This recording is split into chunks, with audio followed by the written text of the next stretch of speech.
Bienvenidos a la sesión sobre la certificación SG900, certificación auditada en consultoría y dirección de empresas.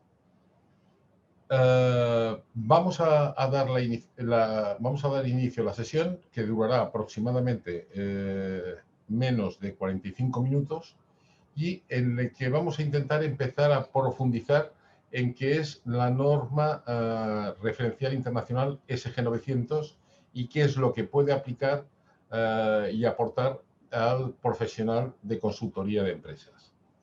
En Internet encontraremos dos aspectos que nos pueden ser útiles, que uno es la página planinnova.com, tal como aparece aquí, y otro es simplemente pulsar SGE espacio 900 y veremos muchas de las cosas que se han escrito y diferentes materiales publicados por la norma referencial SG900.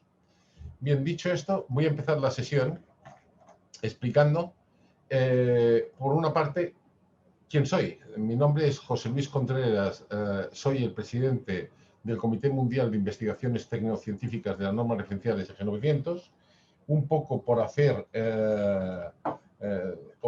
hacer un poco el currículum en números.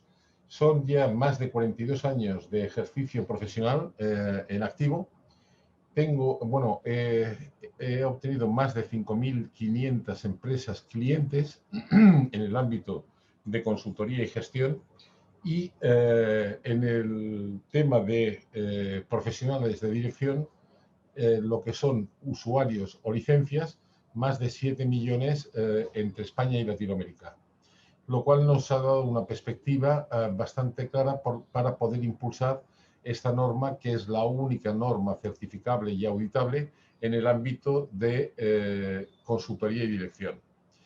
La SG900 responde a la necesidad y compromiso de todo consultor de mantenerse competente a lo largo de su vida profesional. Y esto es muy importante. Es decir, por un lado veremos lo que proporciona, pero por otro lado veremos que es un elemento vivo. ¿Y eso qué quiere decir? Que todo lo que conforma y lo que se relaciona con el ámbito profesional no tiene un inicio y un fin, igual que estamos acostumbrados en el mundo académico, sino que tiene una constancia a lo largo de toda la vida. Eso es lo que pasa, pues, por ejemplo, con las certificaciones, por otro lado, más normalizadas, como son una ISO 9000 o una 14000, etcétera, que se tienen que ir renovando en el tiempo. Bien, la certificación SG900 es una certificación que también se va renovando, en este caso cada 4 años. Proviene de los procesos en los que han participado, por ejemplo, dentro de la Innoempresa, la Dirección General de la PYME y la Unión Europea. Tiene también mención de Harvard a nivel de mejor herramienta en cuanto a sistema de gestión. Y además está homologada por CONSEDOC, el Consejo Superior Europeo de Doctores y Doctores Honoris Causa. Bien, para ir profundizando e ir yendo un poco más al grano, veremos que en la página web en la que hemos comentado, y aquí tenemos la página, tenemos la visión 360 del sector de la consultoría, donde podemos ver, pues, por ejemplo, la visión de la patronal, la visión desde el punto de vista de Headhunter, la visión desde el punto de vista de certificadora y la visión desde el punto de vista de empresa. También damos la visión de los profesionales en consultoría desde el ámbito de dirección de consultoría, desde el ámbito de consultoría e internacionalización, desde el ámbito de la consultoría y comercialización, desde el ámbito de consultoría, finanzas y estrategia, desde el ámbito de análisis de empresa y desde el ámbito de procesos y gestión. Digo esto porque al tenerlo en página web es mucho más fácil. Lo que buscamos es dotar de la máxima transparencia en el objeto de poder tener la información. Insisto, pues esto lo podemos obtener en la página planinnova.com, consultor estratégico SG900. Aquí lo que hemos comentado en la sesión de hoy, nos vamos a centrar solamente en lo que es la profundización o el inicio de la profundización en lo que es la norma SG900. Vamos a ver y vamos a empezar por entender un poco lo que es la norma. Dice, el arte más complejo en consultoría consiste en simplificar lo complejo. Bueno, decimos que es en consultoría, pero en realidad es sobre todas las ciencias en el ámbito profesional. ¿Eso qué quiere decir? Que lo que es muy importante, cuando yo, por ejemplo, nunca se me olvidará, a mi padre lo operaron de córnea y vino uno de los ayudantes que intervino en la operación a explicar, en este caso a mi madre, mi hermana, que es médico, y a mí, lo que había sido la operación. La verdad es que no me enteré absolutamente de nada de lo que explicó. Pero la clínica en la que se operó es la clínica Barraquer. Vino el doctor Barraquer, que lógicamente es una eminencia y ya llevaba muchísimos años en la profesión, explicó la operación y me enteré absolutamente de todo. Eso nos pasa en casi todos los ámbitos de la vida. Es decir, tener mayor dominio de la organización, tener mayor dominio de lo que uno lleva entre manos, proporciona también la mayor facilidad de poder entender qué es lo que está sucediendo, qué es lo que está pasando y cómo se puede explicar. Esto en el ámbito de consultoría no cal que os diga que supone un factor fundamental, es la capacidad de comunicación. Las tres factores básicos en el ámbito de consultoría es saber comunicar el valor, saber entregar el valor y saber generar valor. En estos tres ámbitos, el primero es el de comunicar. Por lo tanto, se tiene que saber simplificar lo complejo. Lo primero que tenemos que entender, y parece muy simple cuando lo voy a explicar ahora, y entiendo que una presentación en presencial, simplemente para hacernos una idea, antes de la pandemia venían a ser aproximadamente de unas 3 horas. Lo vamos a reducir en más o menos 45 minutos y además no siendo presencial, lo cual es un hándicap importante a la hora de poder transmitir esa parte tan importante que comentaba, que es la comunicación. Pero sí que voy a intentar explicar dos conceptos para mí básicos. Evidentemente, ya después de haber hablado que tengo más de 42 años en ejercicio activo, de los cuales en el ámbito de dirección son prácticamente más de 37 años, en primera fila, unos en multinacional y otros ya como empresario. Bien, digo esto porque después de haber realizado los másteres, después de haber estado en la universidad, después de haber dirigido másteres en diferentes universidades, había cosas que a mí no me acababan de cuadrar. Tuve la oportunidad de poder coincidir con Michael Porter, ya lo conoceréis mucho por ser una de las 150 personas más valoradas en el ámbito de la gestión de empresa. Y bueno, uno de los puntos era el hecho de decir la visión. Los que habéis tenido la oportunidad de participar en cómo se integra un máster, la primera vez que se monta una primera sesión entre los profesores que van a conformar el máster y es la primera vez que se inicia ese máster, siempre surge la gran idea de decir, oye, ¿y por qué no hacemos un caso que sea y que vaya cumpliendo todas las áreas de la empresa?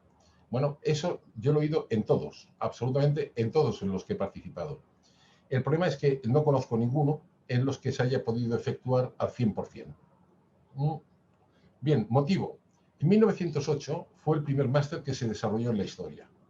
Ese máster empezó en 1908, acabó en 1910, tenía una finalidad que era dar una visión de empresa a aquellos directivos de las empresas norteamericanas que se encontraban en una situación de expansión, debido sobre todo a todo lo que era la proliferación de todo el mundo ferroviario en Estados Unidos, que hizo o que permitió que las empresas locales pasaran a ser empresas continentales. Esa gran expansión creó la necesidad de decir cómo formamos a estos directivos de pequeñas empresas en grandes empresas. Bien, la técnica que se utilizó fue la técnica reduccionista. ¿Cuál es y en qué consiste? La técnica reduccionista es aquella de decir, vamos a dividir a la empresa en partes. ¿Eso qué quiere decir? Habrá una parte de administración, habrá una parte de logística, habrá una parte de marketing, habrá una parte comercial, habrá una parte de administración, etcétera. Es lo que estamos acostumbrados a ver en los másteres también hoy en día. Bien, ¿el objetivo cuál es? Que conociendo cada una de las partes tengamos la idea clara del conjunto, en este caso de la empresa. Bien, primer problema. Lo que nos hemos encontrado y vosotros que ya tenéis también experiencia os habéis encontrado con lo mismo, es que las empresas es un proceso sistémico y que es muy difícil, prácticamente imposible, dar coherencia a cada una de las partes sin entender el todo. ¿Qué quiere decir? Que tengo que tener una visión global u holística de la empresa para poder ser eficiente en la conformación de cada una de esas partes. ¿Correcto? Eso es lo primero en lo que ya se diferencia la SG900. Es decir, de que de por sí lo que da es una visión holística y sistémica de lo que es la empresa. El otro apartado importante es también el tema del organigrama. El organigrama, durante el siglo pasado, fue cambiando el concepto y se fue un poco diluyendo. Como sabéis, el organigrama es el modelo más simple que tiene una organización para explicar cómo funciona. A partir de ahí, se ha ido desarrollando en lo que también hemos ido viendo en cada una de las partes que han ido componiendo los diferentes másters que vamos viendo, van generando puestos de trabajo. Con lo cual, si yo entro en una organización y pregunto, dirección de marketing, pues bueno, no hay ninguna regla que me diga que la dirección de marketing tiene que estar por encima de la dirección comercial o que la dirección comercial tiene que estar por encima de la dirección de marketing. ¿Eso qué quiere decir?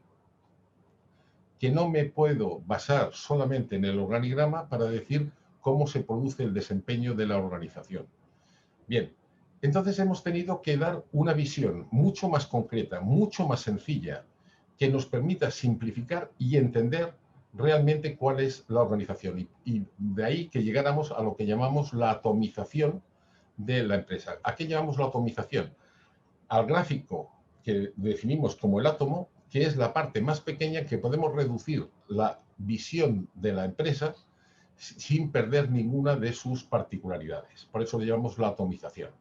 Aquí vemos en este gráfico, vemos dentro de la SG900 que tenemos una serie de esferas, que es mercado. Y vamos a ver, en este caso, que las esferas son los procesos críticos que tiene toda empresa. Y esto es axiomático. Cuando decimos toda empresa, aquí ya estamos hablando bajo norma, ¿qué quiere decir? Que todas las empresas, independientemente de su nivel, independientemente de su actividad, independientemente de su volumen, tienen estos procesos. Por eso los denominamos procesos críticos. Esos procesos críticos dan como consecuencia dos cosas fundamentales en el mundo de hoy. Una, los resultados y dos, los riesgos. Con lo cual, entender esos procesos y saber cómo gestionarlos y cómo decidir en cada uno de ellos es obligatorio para cada responsable de gestión. Y eso entra dentro de lo que es la norma y eso entra dentro de lo que es la auditoría luego por entidad certificadora. Así tenemos que, por ejemplo, toda empresa va al mercado ¿para qué? Para obtener clientes. Los clientes, ¿cómo los obtiene? Mediante la oferta. La oferta, ¿cómo la realiza? Mediante actividades y control. Esas actividades mediante puestos, los puestos mediante personas y esas personas son las que dirigen la empresa hacia el mercado. Bien, esto nos da lo que es el concepto de planificación. Bien, las empresas van al mercado ¿para qué? Para obtener la rentabilidad. ¿Con qué? Obteniendo los clientes. Los clientes que nos dan la reputación, ¿mediante qué? Mediante la utilización de la oferta. La oferta que nos da la rotación o la innovación mediante las actividades y control.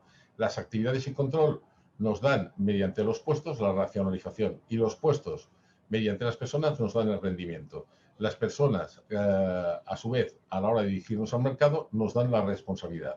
Aquí lo que vamos cruzando son los objetivos, lo que llamamos los 6 ejes o las 6 Rs de lo que es los retos para el crecimiento sostenido de la empresa. Antiguamente existía lo que se llamaba la política del puño. La política del puño, ¿qué era? Que decían, oye, ¿qué tengo que hacer con la empresa? Y básicamente lo que se respondía, que es válido para cualquier empresa, mira, lo que tienes que hacer es vender más, comprar más barato, pagar lo más tarde posible que puedas, cobrar lo antes posible que puedas y gastar lo menos posible. Y con eso ya se resumía, le podemos poner palabras más técnicas, pero en definitiva estamos definiendo lo que era también válido para cualquier tipo de organización. Hoy eso ya no es así. Desde 1990 han cambiado mucho las cosas, diría mucho, muchísimo. ¿Por qué? Han cambiado desde el punto de vista normativo, desde el punto de vista legislativo y desde el punto de vista tecnológico. En 1990 no existía la web, pero tampoco existía la ley de protección de datos, tampoco existía la certificación en cuanto a servicios de calidad, tampoco existían, es decir, muchísimas normativas que han ido viniendo todas en cascada desde 1990 para acá. Bien, ¿quién nos da? Aquí lo que en este gráfico hemos hablado de cuáles son los objetivos, la rentabilidad, la reputación, la rotación, la racionalización, el rendimiento y la responsabilidad. Y ahora hablamos también de los resultados, de la parte cuantitativa. ¿Qué nos da el mercado? El mercado nos da la demanda a corto, a medio y a largo plazo. Los clientes que nos dan la cifra de negocio, es decir, los resultados a corto plazo. La oferta que nos da los costes directos del producto, las actividades y control, los gastos generales, los puestos y las personas que nos dan los gastos de personal. Y aquí tendríamos ya la primera visión de una cuenta de resultados simplificado y cómo estamos uniendo esa cuenta a los procesos y a los objetivos. Bien, veis que aquí pone la palabra visión. La visión quiere decir que en la parte de negocio, tanto a corto, medio, largo plazo, es decir, tanto táctica, tanto tendencialista como estratégica de la empresa, se encuentra derivada de tres grandes variables, que son mercado, clientes y oferta. Esto tiene muchísima importancia. ¿Por qué? Porque los ciclos de la empresa, nosotros decimos, se compone de procesos, pero la empresa tiene también un tiempo de lo que denominamos los intraproyectos. ¿Qué quiere decir? Que cogemos y la empresa como promedio se mueve en unos 5 años. ¿Qué quiere decir? Analizar una empresa con más de 5 años de historia no tiene excesivo sentido, salvo que no exista alguna particularidad muy concreta. ¿Por qué? Porque el mercado, los clientes y la oferta varían. Por lo tanto, varía también la organización. Eso quiere decir que cada 5 años, como mínimo, hay que realizar un proceso estratégico real, que no es lo mismo que un proceso o un plan de empresa o un plan tendencialista. ¿Correcto? Estas son las tres variables. ¿Qué características tienen estas tres variables? Que son exógenas, que dependen no de lo que nosotros hacemos, no de la información que nosotros tenemos por nuestra propia actividad, sino que dependen de factores externos. ¿Correcto? ¿Esto qué nos da? ¿Qué probabilidad hay de que el mercado, los clientes y la oferta cambien? Pues de un 100%. Es decir, va a cambiar con absoluta seguridad, con lo cual el sillón en que tenemos nuestro negocio cambia. Luego, ¿qué tenemos? Los otros tres factores. Los otros tres factores es lo que denominamos los recursos de la organización, que son el know-how que tiene de actividades y control, los puestos y las personas. La misión que tiene tanto las actividades, los puestos y las personas es justamente cumplir la visión que tiene la organización, que estaría basado en estos tres apartados. Aquí tenemos, por ejemplo, cuando estamos hablando del cambio, la SG900 realizó un estudio de cuáles son los tres motores activos que generan la velocidad del cambio. Básicamente son tres. Y los factores que han inducido ese cambio en los últimos 200 años son 13, con lo cual podemos evaluar y hasta podemos cuantificar para una determinada empresa qué tipo de velocidad de cambio tiene. Si está por encima de los 5 años que hemos comentado o está por debajo de los 5 años, según hemos visto. Bueno, a partir de aquí, lo que hace la SG900 es decir, bueno, ¿cuál es el esquema que tenemos? Y vamos a pasar a ver ahora cuál es la filosofía de la SG900. La SG900 está basada en el tecnoconocimiento, es decir, estudiar la mejora de la eficiencia de las decisiones directivas mediante la integración del conocimiento científico y tecnologías inteligentes aplicadas. Estamos hablando de tecnologías inteligentes y en este caso de toma de decisiones. Lo digo para marcar hoy en día que estamos en la transformación digital, también estamos en la transformación del conocimiento aplicado a las empresas. Bien, para ello, ¿qué tenemos que tener? Entender lo que entendemos por conocimientos científicos. Decimos el conjunto de conocimientos obtenidos mediante la observación y el razonamiento, sistemáticamente estructurados y de los que se deducen principios y leyes generales. Esto nos da como resultado que una vez que ya tenemos el conocimiento científico, es cuando podemos aplicar esas tecnologías inteligentes que es lo que denominamos el conjunto de metodologías y técnicas que nos permiten la aplicación rápida y segura del conocimiento científico. Bien, aquí ¿cuál es el problema que nos encontramos? que hemos dicho que si la empresa la estamos viendo como un todo, los conocimientos son multidisciplinares. Con lo cual, por ejemplo, cuando hacíamos una sesión presencial en cualquier auditorio y habían más de 100 personas presentes, decíamos, bueno, ¿cuántas personas saben hacer, pues por ejemplo, un análisis de una serie temporal, ¿vale? Utilizando metodología, pongamos por ejemplo, Bob Jenkins como una de las más acreditadas. Muchísima gente levantaba la mano. Cuando decíamos, ¿quién no sabe hacer un análisis de correlación? Bueno, si decimos, ¿quién sabe hacer el análisis de correlación y el análisis de la serie temporal? ¿Quién sabe hacer en un análisis multifactorial? Y cuando íbamos preguntando así, a la quinta pregunta ya no había manos. ¿Eso qué quiere decir? Que nuestro conocimiento puede ser muy especializado, pero esa especialización nos conlleva a que muchas veces nuestro propio conocimiento es también limitado. Y ahí es donde entra la tecnología para darnos soporte y para darnos experiencias a la hora de poder aplicarlo. Esto hoy en día cambia mucho. ¿Qué hace? Que la tecnología, lo que antes nos hacía falta, un ordenador tremendamente potente para poder utilizarla, hoy en día con un PC de los que normalmente tenemos en el escritorio y hasta con un portátil, nos es suficiente para poderlo realizar. Por lo tanto, la tecnología nos da respuesta a poderlo aplicar. Hemos comentado cuáles eran los procesos críticos, ahora veamos y decimos, bueno, ¿qué sabemos?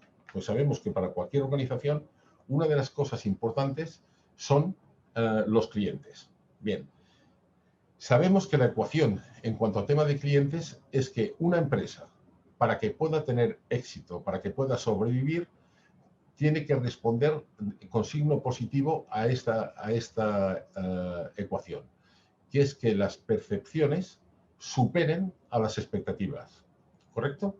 Con lo cual, yo tengo, lógicamente, si las percepciones no superan a la expectativa, está generando frustración, por lo tanto no hay repetición, por lo tanto no hay fidelización, por lo tanto no hay crecimiento. Entonces, lo que nos falta es decir, bueno, ¿y cómo mido y analizo las percepciones y expectativas? Está claro que utilizando un Excel nos es muy difícil llegar a la conclusión y en el tiempo para poderlo realizar. En el caso de que hiciéramos algo parecido, nos haría falta una persona con un nivel de conocimientos muy altos para que hiciera todas las ecuaciones pertinentes y aún así se encontraría con problemas a la hora de poderlo establecer. ¿Qué nos permite la tecnología? Vamos a poner ahora un ejemplo. Sabemos que la tecnología lo que nos permite es, al utilizar instrumentos adecuados, poder llegar más lejos. De ahí el gráfico que ponemos de la escalera. Vamos a ver ahora un pequeño sistema para poder ver un ejemplo de lo que incluye la certificación en SG900 en consultoría como una de las herramientas tecnológicas. Sistema experto de satisfacción. Realizar un análisis de satisfacción de clientes con un sistema experto nos proporciona una disminución de costes y tiempos, una optimización de recursos, la detección de factores importantes para los clientes y nos asegura la calidad y el rigor en la interpretación de los resultados. Veamos a continuación cómo se puede realizar de forma rápida, sencilla y económica lo que hasta ahora era un proceso largo y costoso. El análisis de satisfacción de clientes se divide en dos grandes apartados: la obtención de la información y la interpretación de los resultados. El análisis le permitirá conocer, descubrir y priorizar los factores clave para obtener la satisfacción de los clientes, requerimiento imprescindible para la consolidación y crecimiento de la empresa. El sistema experto le permite analizar diferentes departamentos, áreas, productos y servicios, garantizándole la adaptabilidad a sus necesidades. Asimismo, le permite crear un nuevo análisis, utilizar un análisis anterior como plantilla o abrir un análisis ya creado en cualquier momento y desde cualquier lugar. La creación del cuestionario es un proceso fundamental. Para realizar con éxito el cuestionario se debe seguir una metodología contrastada. Los objetivos son 3: la correcta obtención de la información, minimizar errores en las respuestas, motivar lo máximo posible al encuestado. Una vez completada la fase de obtención de la información, pasamos a la interpretación de los resultados. El sistema experto, aplicando métodos científicos y estadísticos, analiza la información y extrae las conclusiones oportunas, emitiendo en lenguaje de usuario las percepciones más o menos desordenadas por parte de los clientes en categorías manejables por la organización, aportándole la información necesaria para la toma de decisiones acertadas. El análisis nos muestra gráficamente la relación entre las expectativas y percepciones de los encuestados para cada uno de los atributos incluidos en la encuesta. Le permite observar, por ejemplo, si existen atributos con una expectativa especialmente alta que no se está logrando alcanzar. Incluye un gráfico de priorización de acciones para la mejora de la fidelización, que le permite tener una visión rápida de cuál debe ser la prioridad en la definición de acciones de corrección o mejora. Aquellos factores donde la expectativa es muy alta y la percepción muy baja son factores de alto conflicto, donde las quejas y acciones por parte de los consumidores o usuarios provocarán una alta dedicación de tiempo y recursos por parte de la organización. Esto requiere, por tanto, un alto grado de atención con el fin de evitar estos costes. El sistema orienta a la organización de forma directa y sin espacio de tiempo hacia las acciones correctivas y preventivas, ofreciendo un listado de recomendaciones de actuación de forma ordenada que le indica el orden de prioridad que debe dar a los diferentes factores incluidos en el cuestionario. Los recursos son limitados y el listado le permite priorizarlos de forma coherente y eficiente. El análisis incluye la ficha técnica y la tabulación de los resultados estadísticos, indicándole cuál es el nivel de confianza del informe y el posible margen de error del mismo. Bien, solo quería destacar un punto en este ejemplo. Aquí nos ayuda a distinguir tres cosas que son fundamentales cuando estamos hablando en el ámbito de herramientas de consultoría. Distinguir la técnica, la metodología y la tecnología. Es decir, ¿cuál es la técnica que se utiliza aquí? El análisis de correlación. ¿Cuál es la metodología que se utiliza aquí? La metodología de Parasuraman. Y la tecnología es el sistema experto que nos permite engarzar tanto metodología como técnica y simplificar todo el proceso de ejecución, por lo tanto, los costes, pero evidentemente sin disminuir en ningún momento lo que es el rigor exigido o que se exige en una certificación de carácter internacional. Otro ejemplo donde podemos verlo es también en este, cómo realizar y obtener previsiones con rigor y rapidez. Es increíble, pero evidentemente uno de los factores clave a nivel de la gestión es saber hacer previsiones. Si no sé hacer previsiones, podemos decir cómo voy a ser capaz, estamos hablando de previsiones a corto plazo y con las mínimas garantías en cuanto a rigor, cómo voy a ser capaz de hacer una planificación, por ejemplo, de tesorería, o cómo voy a saber planificar los recursos, o cómo voy a saber gestionar las compras. En fin, es absolutamente necesario e indispensable para poder obtener la certificación, demostrar con absoluta claridad que se tiene la capacidad de poder realizar previsiones con rigor y rapidez. Las dos cosas tienen que estar realmente armonizadas. Las dos son condiciones necesarias, pero no suficientes por sí solas. Vamos a ver un ejemplo, en este caso, de la... Taller de cálculo de previsiones. Para adecuar los recursos y la calidad a los resultados, es imprescindible integrar en el proceso de toma de decisiones unas buenas previsiones de alto rigor y fiabilidad.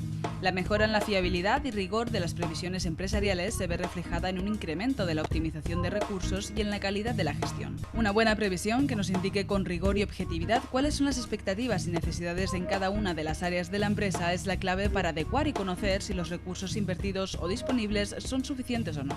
Dentro de la empresa, las áreas que tienen un mayor peso e importancia en el proceso de crecimiento y consolidación de la empresa son ventas, producción, inversiones y compras, entre otros. En estas áreas es imprescindible el poder disponer de unas buenas previsiones. La previsión cuantitativa ha de ser dinámica, es decir, ha de adaptarse a los cambios del mercado. Por ello, es importante realizar previsiones cada cierto periodo de tiempo. Vamos a ver un ejemplo de aplicación de método cuantitativo en el que todo este proceso tan lento y complejo de cálculo de previsiones se convierte en un proceso rápido y sencillo con la ayuda de un sistema experto. El sistema experto de cálculo de previsiones hace fácil el proceso de obtención de previsiones objetivas y fiables a corto plazo. La empresa es un proceso cualitativo que requiere de procesos cuantitativos, como saber cuánto hay que vender, cuánto hay que comprar o cuánto hay que pagar. Aportar rigor y alta fiabilidad a esos procesos nos permite gestionar mejor la liquidez de la empresa y optimizar nuestros recursos financieros y humanos. El sistema de cálculo de previsiones nos permite de forma sencilla aplicar la última tecnología y metodología en previsiones empresariales, trabajando con series temporales de datos y permitiendo la introducción de datos históricos como, por ejemplo, las ventas mensuales de un producto o las compras trimestrales de una determinada materia prima.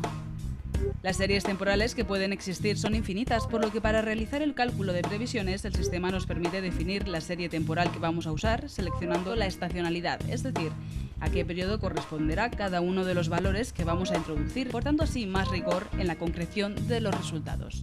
A partir de estos datos históricos introducidos en el sistema y que forman la serie temporal, el sistema nos calcula de forma automática las previsiones para los próximos periodos, teniendo en cuenta toda la información introducida y garantizando la máxima fiabilidad. Al tratarse de previsiones, puede existir una variación entre el valor previsto y el real. Estas variaciones se explican mediante los intervalos de confianza. El sistema nos ofrece las previsiones y nos indica también los posibles valores alcanzados por las previsiones, tanto superiores como inferiores en los intervalos de confianza del 68 y el 95%. Esto quiere decir que si optamos por utilizar los valores que están en el intervalo de confianza del 95%, existe un 95% de probabilidades de que el valor esté entre el rango que define el intervalo de confianza. Bien, estamos viendo simplemente esto a nivel de ejemplo. Hay otro ejemplo, que va a ser el último que vamos a ver, que es cómo medir, analizar y gestionar con éxito el clima laboral de las organizaciones. Simplemente dos puntualizaciones. Primero, los sistemas que estamos viendo, evidentemente, lo que hemos dicho, son un ejemplo. No pongo, por ejemplo, el económico-financiero porque es mucho más conocido a nivel global por la mayoría de las personas aplicadas. Segundo, nos interesa saber, y todo está basado en los sistemas estándares internacionales, porque a partir de aquí nosotros podemos ser creativos y añadir o modificar. Pero para ser innovadores tenemos que saber aquello que hay en el mercado. Eso nos pasa, por ejemplo, con el caso del clima laboral. Ahora lo vamos a ver como ejemplo, cómo también tenemos que tener los estándares. Y hay que tener en cuenta, cualquier persona que ostente la certificación SG900, todos estos ejemplos que estamos poniendo los domina. Ha pasado la auditoría ante un auditor por una entidad certificadora independiente, que es la Plus, que da fe pública de que domina y que posee todas las competencias para poderlo gestionar a nivel de cualquier organización que pueda tener como cliente. Vamos a ver ahora el análisis del clima laboral. Sistema experto de clima social. El análisis de clima social es el mejor instrumento de que disponen las empresas para conocer y mejorar la motivación de sus empleados. El aumento de la motivación se ve reflejado en un incremento del rendimiento, lo que genera una mayor productividad y beneficios. Por tanto, es indispensable analizar y evaluar dichas motivaciones. Un buen diagnóstico que indique con concreción y objetividad cuáles son las expectativas y motivaciones de los individuos que integran la empresa es la clave para conocer si los recursos invertidos en este área son suficientes o no. El análisis del clima social se divide en dos grandes apartados: la obtención de la información y la interpretación de los resultados. El sistema experto le guía paso a paso hasta la obtención de un informe de fácil comprensión que interpreta y diagnostica los datos obtenidos. La motivación es algo subjetivo, por lo que existen infinitas formas de motivar. El sistema le ayuda a detectar cuáles son las más eficientes para su organización en cada momento, actuando en la continua mejora del clima social. El estudio de clima social tiene como herramienta fundamental el cuestionario, que forma las encuestas en las que se evaluarán diferentes factores según el nivel y grado que queramos analizar. El sistema trae incorporados algunos modelos predefinidos para la realización del cuestionario, como por ejemplo el modelo de la calidad de vida profesional y condiciones de trabajo basados en la Organización Internacional del Trabajo y el modelo de riesgos psicosociales basados en el Instituto Nacional de Seguridad e Higiene en el Trabajo.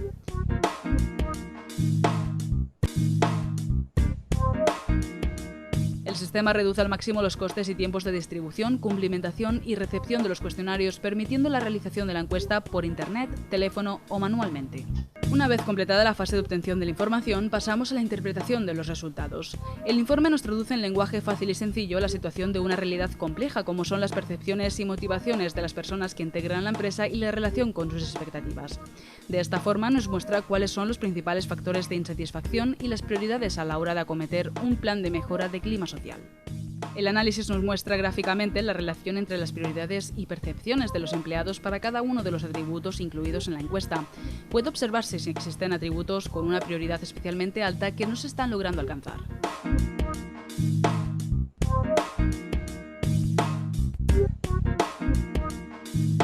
Incluye además un gráfico de priorización de acciones para la mejora del clima social, mediante el cual, a través de una visión rápida, pueden verse cuáles son las acciones prioritarias de corrección o mejora. Por ejemplo, aquellos factores donde la prioridad es muy alta y la percepción muy baja son factores de alto conflicto, donde las quejas y acciones por parte de los trabajadores provocarán una alta dedicación de tiempo y recursos por parte de la organización. El informe incorpora un listado ordenado de la prioridad de los atributos de forma directa y sin espacio de tiempo. Los recursos son limitados y este listado nos permite priorizarlos de forma coherente y eficiente. Bien, estos son ejemplos de lo que va incluida, la tecnología que va incluida en el proceso de certificación. Una vez que finalizamos el proceso de certificación, tenemos una plataforma donde ya no estamos hablando de un número limitado, sino que estamos hablando de más de 1000 soluciones listas para utilizar y que es una red de contenidos donde todos los certificados pueden tener acceso, donde pueden añadir contenidos tanto privados como públicos y donde pueden acceder a contenidos que ya están referenciados y aprobados por su nivel de calidad y rigor. Eso nos permite, lo que decíamos, despejar y romper los límites como es el hecho de disponer de recursos, tanto tecnológicos, competencias o técnicos. Es decir, ya va todo integrado. El objetivo es que desde el punto de vista de la certificación, la filosofía es obtenemos aquello que hacemos lo que decidimos y decidimos lo que pensamos. Por lo tanto, va todo incluido en un mismo proceso que nos permite pensar de forma diferente, decidir de forma más rápida y con mayor rigor, hacer aquello que ya tenemos como prioritario y obtener, evidentemente, mejores resultados, tanto para nosotros como para nuestros clientes. Dicho esto, paso a esta página, ya es la última, ya finalizamos, donde está aquí la página donde podemos entrar para obtener más información. Decir que la certificación está hecha a medida del profesional, de su agenda y de su comodidad, que es aplicable desde el primer momento a sus clientes y que es flexible y adaptable a las circunstancias del profesional. De tal manera que si a un profesional le aparece un proyecto en un momento concreto y está certificándose, puede pedir una excedencia, hablando con su tutor, y a partir de aquí, en un momento que ha finalizado el proyecto, poder continuar con el proceso de certificación. Muchísimas gracias por la atención y espero que podamos estar en contacto en un futuro próximo.